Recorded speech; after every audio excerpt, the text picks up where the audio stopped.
concerns and so much at stake, isn't there? And particularly with the UN climate conference just days away, global warming, of course, is set to dominate the agenda once again. Here in Southeast Asia, we've seen a number of extreme weather events, including the recent severe tropical storm Nalgae, which has killed more than 150 people in the Philippines.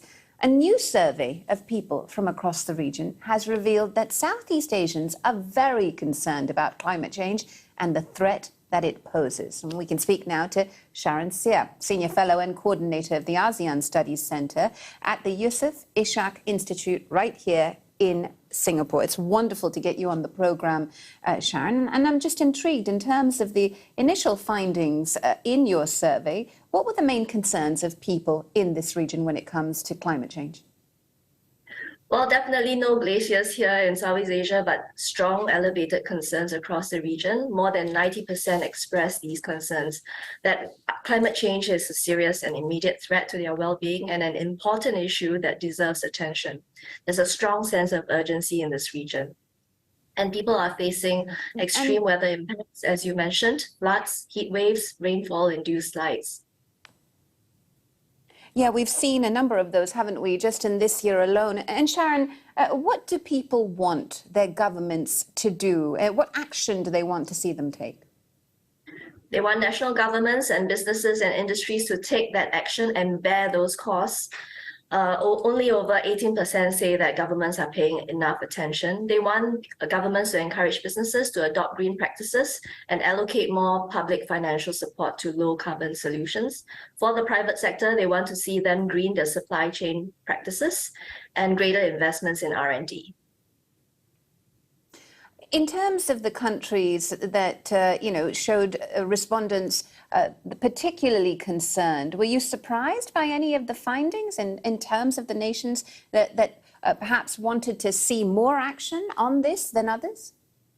No, not at all. I think the Philippines and Vietnam, who are suffering the worst of the extreme weather impacts, they definitely demonstrated a greater sense of urgency.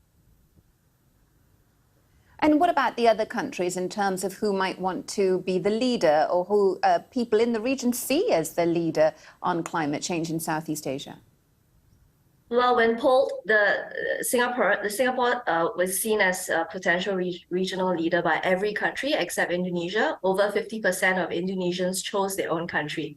So that was quite surprising for us. You know, one of the things we often hear in the fight to protect the climate out here in Southeast Asia is that difference between business and government and what people on the ground want. Do you think surveys like this go to prove that very much so the sort of populations in Southeast Asia are hankering for some kind of action, and will it convince their governments and businesses to do something? I certainly hope that the governments in this region is paying attention to the results of the survey. It's a public perception survey, and clearly if they are doing something, they're not communicating that well enough to the people, or the people feel that it's just not sufficient. So I think surveys like this tap into the attitudes of the people here. I'm so sorry, I didn't mean to cut you off. Just briefly, I want to get your thoughts on what kind of action do they actually want to see? Well, in one part of the survey, they actually do want to see an enactment of more climate laws.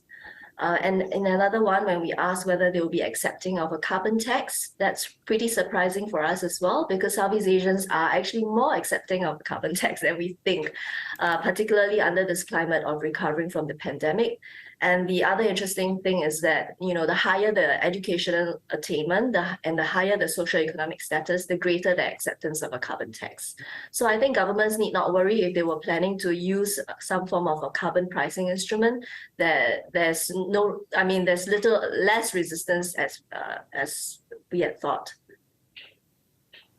Sharon, Seah, thanks so much for joining us on the program.